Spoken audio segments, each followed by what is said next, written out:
This is just a quick video to explain why we've developed these pre-lecture videos and how we expect you to use them to maximize your learning. So the first thing, in order for anyone to teach anyone else, you're going to have to make a few assumptions about who you're teaching because your approach will depend on the style of learner that you've got. So the assumptions we're making about you as university students are firstly that you want to learn. Now, I understand a lot of times some students may not be particularly interested in a subject and may be mainly wanting to tick some boxes, but ultimately we still assume that you are somewhat interested in the content that we're delivering and that you have enough curiosity that you want to find out more information. The other assumption that we make is that you're willing to work. We assume that you are going to be willing to do exercises that we give you, attend lectures that we present for you, do the tutorial work that you're given, watch extra material that you're given, and that is not a deal breaker for you. And to a certain extent, we're going to assume that you stick to schedule and that you learn through the course as we're moving through it, and that you're willing to do things at least somewhat to the schedule that we give you. I understand that in university, I've been a university student myself, I understand completely that when you're going through, sometimes you are going to have a week or two where it hits the fan and everything goes wrong and you have to do a lot of work for a few courses all at once, and sometimes things just fall to slack. Sometimes you have to stop going to lectures, or maybe you just don't have time to do the tutorial work that week and you need to modify the schedule. But what we will assume is that to the best of your ability, you will keep going as you go, rather than being a student who tries to do everything at the last minute and tries to understand the course content in the 3 days leading up to a midterm exam or something like that. If you're a student who fits these points, these assumptions, then our teaching strategy will work quite well for you. So the rationale for the video approach is threefold. Chunking is an effective teaching strategy. One of the things I've learned from both being a learner and being a teacher is that if you break things down into the smallest piece of information that you can give to someone, you give it to them, they have time to process it, and then you link it to the next chunk of information, the learning is much more effective than if you just give someone a huge block of information all at once with no linking and no chunking. So by moving some small components out of the lecture into a separate thing that can be done individually and at your leisure, then we can hopefully increase the ability for you to remember key pieces of information and for you to develop the pathways in your mind that you need to understand the technical content. The second rationale for the videos is as a priming tool for the lectures. So a lot of times you might find lecturers who talk to you about reading the lecture slides before you appear to the lecture. That is really, really valuable.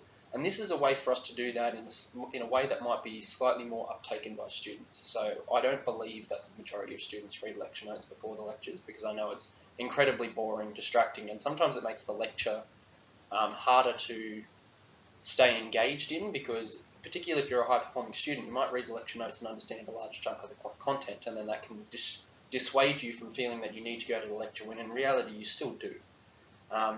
But the videos give us an ability for you to have some of the information that you need for that lecture already swimming around in your brain, ready so that when you rock up to the lecture and we start talking about the more advanced concepts that we're building up on that foundation, you're already ready to go. And that leads slightly into the third point that I've talked about, which is basically doubling down on the information. And this is particularly valuable because you have a different person delivering the lecture as you do me delivering these videos. So we're going to give you slightly different ways of explaining the same concepts, and when you go to the lectures you are going to somewhat be retaught the information that you've been given here, but that's not invaluable, that's very useful. If you can have the same thing explained to you in two different ways, then chances are that that is really going to sink in, much more than it would if you just got a single explanation from one particular way of thinking about things and then were left to your own devices.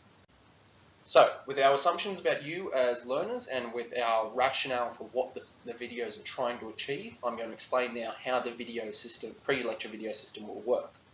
The idea is that I'll be producing somewhere in the margin of 20 minutes of video per week, but it won't be all in one video. The idea is to break it up into chunks so that each video sort of stands alone, but they might follow on from one another. And the idea is that this is all going to be basic content that's either at the start of the lecture or maybe even just basic content that you will need as foundation for what's going to appear in the lecture.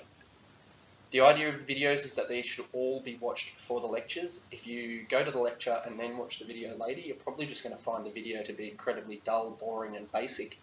And if you watch the videos before you go to the lecture, you're probably going to arrive at the lecture and find it much easier to keep track of the content during the lecture. And when the things get more and more advanced, you're going to, the point, if you do start to fall behind, the point at which you fall behind will be later. The other benefit of producing videos in the way that we have here is that you can watch them at your own convenience, but keep in mind the value of timing things correctly. If you watch a video 1 year before the lecture, then you're going to get no value from it, almost no value from it at all. And if you watch the video while you're waiting outside the lecture theatre, then we may as well have given you that content during the lecture itself.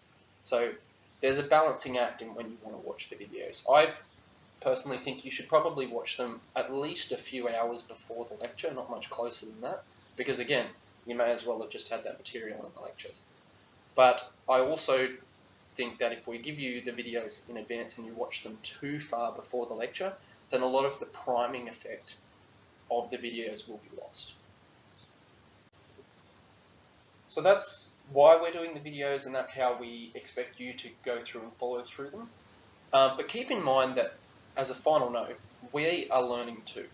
Your lecturers are always learning how to be better lecturers. Your lecturers are even learning about the content that they're teaching you as they go. The idea of an oracle of perfect information teaching you that you may have had when you were young as a small student is just not correct.